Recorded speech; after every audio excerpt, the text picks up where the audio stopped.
Hello dear students, स्वागत है आपके अपने YouTube चैनल केमिस्ट्री में। और हम बात करने वाले हैं इलेक्ट्रोकेमिस्ट्री के एग्जाम्पल एनसीईआरटी एग्जाम्पल 3.5 के क्वेश्चन के बारे में आज हम लोग डिस्कस करने वाले हैं। ठीक है, जिसमें सवाल एक कंडक्टिविटी सेल पर है। और मैं आपको बता दूं कि यहाँ पर अगर ये सवाल को अच्छे से समझना है तो आप 3.4 के एग्जाम्पल को जरूर देख लेंगे। 3.4 एग्जाम्पल देखने के बाद आप यहाँ पर आएंगे तो बहुत अच्छे से समझ में आपको आएगा। और आई होप आप में से मैक्सिमम लोग 3.4 कवर करने के बाद तभी 3.5 में आए होंगे। ठीक है, इसमें सवाल क्या करता है, the electrical resistance of a column of 0.05 मोल पर litre NaOH solution of diameter 1 centimeter and length 50 centimeter is 5.55 into 10 to the power 3 ohm। थोड़ा सेंटेंस बड़ा है लेकिन यहां समझा देते हैं कि एक हमारे पास कंडक्टिविटी सेल का ये कॉलम है। ठीक है, इस कॉलम की जो लेंथ है टोटल वो है 50 सेंटीमीटर। ठीक है, यानी कि दो प्लेट के बीच का जो डिफरेंस है, डिस्टेंस है, वो 50 सेंटीमीटर है। और इस प्लेट का जो यहाँ पर जो हमारा सर्कुलर प्लेट होगा यहाँ पर उसका जो कुछ ना कुछ ये जो क्रॉस सेक्शनल एरिया है जिसको हम लोग ये मान के चलते हैं, तो वहां पर इस प्लेट का डायमीटर दिया हुआ है 1 सेंटीमीटर। ठीक है ना। अब यहाँ पर क्या है कि इस कॉलम में यहाँ पर NaOH का सॉल्यूशन डाला हुआ है जो कि 0.05 मोल पर लीटर का है, यानी मोलैरिटी उसकी दी हुई है। तब कहता है कि इसमें जो करंट पास करते हैं तो करंट में जो यहाँ पर रेसिस्टेंस यहाँ पर जो सॉल्यूशन द्वारा जो डेवलप होता है, रेसिस्टेंस जो लगाया जाता है इस करंट पर, तो वो resistance 5.55 into 10 to the power 3 ohm है। यानी कि रेसिस्टेंस दिया हुआ है 5.55 into 10 to the power 3 ohm दिया हुआ है। ठीक है ना। तब कहता है calculate its resistivity. Resistivity means rho निकालो। ठीक है, उसके बाद कंडक्टिविटी, कंडक्टिविटी माने कापा सिंबल देते हैं के निकालो। ठीक है, उसके बाद बोला कि मोलर कंडक्टिविटी यानी लैम्डा एम निकालो। ये तीन चीज हमें फाइंड आउट करने हैं इस क्वेश्चन में।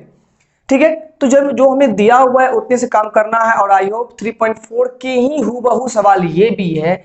ठीक है, चलिए हम लोग पहले बात करते हैं यहाँ पर कि हम लोग ओम्स लॉ से जानते हैं कि रेसिस्टेंस बराबर क्या होता है, रेसिस्टिविटी इंटू एल बटे ए होता है। यही होता है ना। तो यहां पर देख लीजिए जरा सा, यहाँ पर यही एल बटे ए जो है ये सेल कांस्टेंट कहलाता है, जिसको जी स्टार से हम लोग डिनोट करते हैं। ठीक है, अब यहां से देखिए अगर रेसिस्टिविटी की बात करें तो रेसिस्टिविटी हमारा क्या हो जाएगा, यहां पर हो जाएगा आर इंटू ए बटे एल हो जाएगा। अब देखिए ये तो फॉर्मूला हमारा है, इसको मान लेते हैं इक्वेशन 1। इस फॉर्मूला में रेसिस्टेंस चाहिए जो दिया हुआ है, हम लोगों को रेसिस्टिविटी निकालनी है सॉल्यूशन की, तो रेसिस्टेंस चाहिए तो हम लोगों को दिया हुआ है। एरिया हम लोगों को यहाँ पर डायमीटर की हेल्प से हम लोग निकाल लेंगे कि कितना यहाँ पर क्रॉस सेक्शनल एरिया है जहां से आयंस पास करेंगे, जहां से करंट पास करेगा। और ये एल जो है वो इस सॉल्यूशन में जो टोटल लेंथ है वो एल दिया हुआ है। ठीक है ना। तो देखिए यहाँ पर क्या है ना कि हम लोग जनरली जो है यूनिट सेम करके चलते हैं। जैसे यहाँ पर डायमीटर सेंटीमीटर में है तो एरिया भी सेंटीमीटर स्क्वायर निकाल लेंगे, लेंथ सेंटीमीटर में है तो चाहेंगे हम लोग ये रेसिस्टिविटी सेंटीमीटर के टर्म में भी निकाल सकते हैं। और आगे काम आने वाला है उसमें मीटर में भी आएगा, तो इसलिए हम रेसिस्टिविटी का मान सेंटीमीटर के भी टर्म में निकाल लेंगे और मीटर के भी टर्म में निकाल लेंगे। चलिए देखते हैं यहाँ पर। तो ये हमारा जो पहले एरिया निकाल लेते हैं, तो एरिया बराबर क्या हो जाएगा, एरिया बराबर होता है पाई आर स्क्वायर होता है ना। एरिया मतलब क्रॉस सेक्शनल एरिया जो होता है उससे सर्कल का वो कितना है, पाई आर स्क्वायर होता है। तो यहाँ पर पाई का मान, यहाँ पर देखिए पाई का मान 3.14 है। और रेसिस्टेंस रेडियस कितना हो जाएगा, तो रेडियस हो जाएगा यहाँ पर डायमीटर का आधा। डायमीटर 1 सेंटीमीटर है तो यहाँ पर रेडियस हो जाएगा 0.5 सेंटीमीटर, उसका स्क्वायर कर दिए तो यहाँ पर हो गया 3.14 इंटू ये हो जाएगा 0.25 ये हो जाएगा। और जब मल्टीप्लाई करेंगे तो ये हो जाएगा 25 गुना 4 करेंगे तो ये 100 का 0 हो जाएगा, बचेगा 10, 25 10 35 3 बचेगा, 25 75 76 77 78 ये हो जाएगा हमारा। इस पर दो 4 डिजिट के बाद यहाँ डेसिमल डाल देंगे तो 0.785 ये निकल गया सेंटीमीटर स्क्वायर के टर्म में। क्या निकल गया हम लोग का, क्रॉस सेक्शनल एरिया निकल गया। ये एरिया हम लोग को निकल चुका है। अब बात करेंगे इस एरिया में, यहाँ पर लेंथ हम लोग को दिया हुआ है। अब आराम से रेसिस्टिविटी यहाँ पर निकाल सकते हैं। Therefore resistivity is equal to हो जाएगा R इंटू ए बटे एल। तो R यहाँ पर दिया हुआ है हम लोग को 5.55 into 10 to the power 3 ohm दिया हुआ है। A निकल चुका है हम लोग को 0.785 और ये निकल चुका किसमें, सेंटीमीटर स्क्वायर में, ये सेंटीमीटर स्क्वायर निकला है। डिवाइड कर देंगे हम लोग किससे, लेंथ से। लेंथ हम लोग को दिया हुआ 50 सेंटीमीटर। देखिए 1 सेंटीमीटर से 1 सेंटीमीटर कैंसिल हो गया, ये आ जाएगा रेसिस्टिविटी ओम सेंटीमीटर के टर्म में आएगा। तो यहां पर जब इसे हम लोग सॉल्व करेंगे तो 87.135 ओम सेंटीमीटर आएगा। ठीक है, अब इसी को चाहेंगे तो हम लोग मीटर में भी निकाल सकते हैं। ये हम लोग का रो का वैल्यू निकल गया, रेसिस्टिविटी निकल गया, जो पहला हमारा आंसर कर रहा था ये निकल गया। इसी को चाहेंगे तो हम लोग यहाँ पर देखिए 1 सेंटीमीटर में अगर मीटर में कन्वर्ट कर दे तो 1 सेंटीमीटर 10⁻⁻2 यानी कि 1/100 मीटर के बराबर होता है। तो यहाँ पर मीटर में अगर बदले तो 87.135 इंटू 10⁻, कितना हो जाएगा -2, ये हो जाएगा ओम मीटर में ही आ जाएगा। स्टैंडर्ड फॉर्म लिखने के लिए आप चाहोगे तो यहाँ पर 8.7135 इंटू 10⁻⁻1 कर देंगे। तो खैर यहाँ पर नहीं करेंगे, उतना -1 तो चलता नहीं है, तो इसमें भी आंसर लिखेंगे तो कोई दिक्कत नहीं होगा। ये हमारा रो का वैल्यू इतना इस टर्म में भी आ गया और उस टर्म में भी निकाल ले। जो भी आपको यहाँ पर निकालना है दोनों ही आंसर आपका सही है। हम लोग रेसिस्टिविटी निकाल चुके हैं। अब कंडक्टिविटी की बात करते हैं। तो कंडक्टिविटी क्या होता है, कंडक्टिविटी होता है 1 बाय रेसिस्टिविटी, यानी कि reciprocal of resistivity is known as conductivity. तो यहाँ पर अगर आप मीटर के टर्म में निकालिएगा तो यहाँ पर हो जाएगा 1/87.135 10⁻, कितना -2, ये हो जाएगा पर ओम पर मीटर। ठीक है ना, ये ओम मीटर है तो ये उलट जाएगा तो पर ओम पर मीटर हो जाएगा। यहाँ पर देखिए इस 10⁻⁻2 ऊपर भेजेंगे 100 हो जाएगा, और इसका भी 3 जीरो ऊपर जाएगा पॉइंट उड़ करके, तो ऊपर में 100 पर 3 जीरो और तो 1 लाख हो जाएगा। तो 1 लाख बटे 87,135, तो 1 पॉइंट समथिंग आएगा।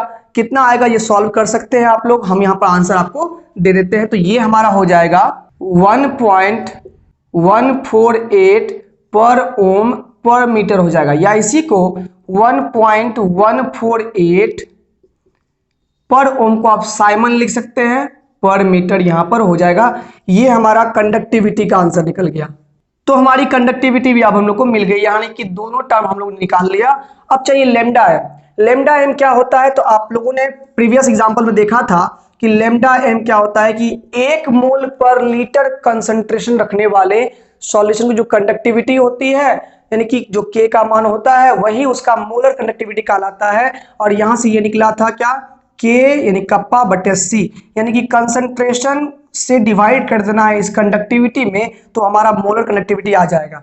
अब देखिए यहाँ पर कि अगर हमारा कंसंट्रेशन होता है ना तो वो मोल पर लीटर में दिया हुआ है, और पर लीटर का मतलब हो गया पर डेसीमीटर क्यूब, यानी कि हमारे इस कंसंट्रेशन में जो लेंथ का टर्म है, डायमेंशन है, वो डेसीमीटर के टर्म में है, और हमारा जो कंडक्टिविटी आया है उसमें लेंथ का जो टर्म आया है वो मीटर के टर्म में आया है। तो मीटर को हम लोग को डेसीमीटर को कन्वर्ट करना पड़ेगा किसमें, मीटर में। चलिए पहले हम लोग कंसंट्रेशन को सॉल्व कर लेते हैं, उसके बाद हम लोग ये फाइनल फॉर्मूला लगाएंगे और हमारी जो ये कंडक्टिविटी है मोलर कंडक्टिविटी वो भी बड़ी आसानी से निकल जाएगी।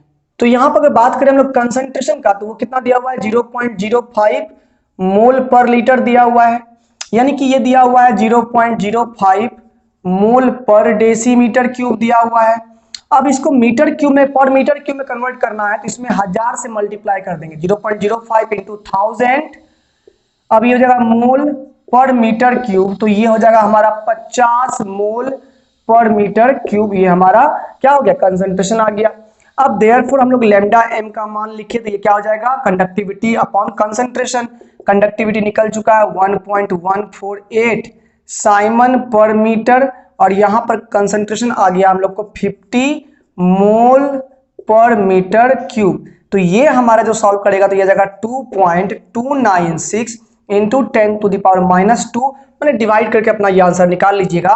और यहाँ देखिएगा ये हो जाएगा हमारा साइमन तो हो जाएगा, मोल ऊपर जाएगा तो ये पर मोल हो जाएगा, और मीटर क्यूब यहाँ पर रेसिप्रोकल में है, पर मीटर क्यूब ऊपर जाएगा तो मीटर क्यूब बनेगा, पावर में से 1 घट जाएगा तो यहाँ पर बनेगा मीटर स्क्वायर।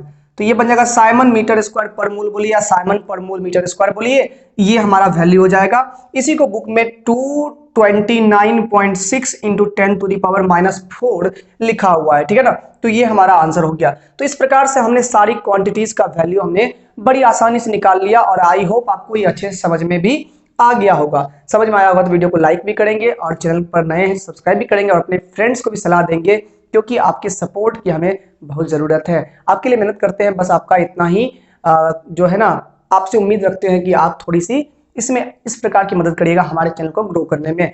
मिलते हैं अगले वीडियो में, तब तक आप पढ़ते रहिए और बने रहिए हमारे चैनल के साथ में। Best of luck.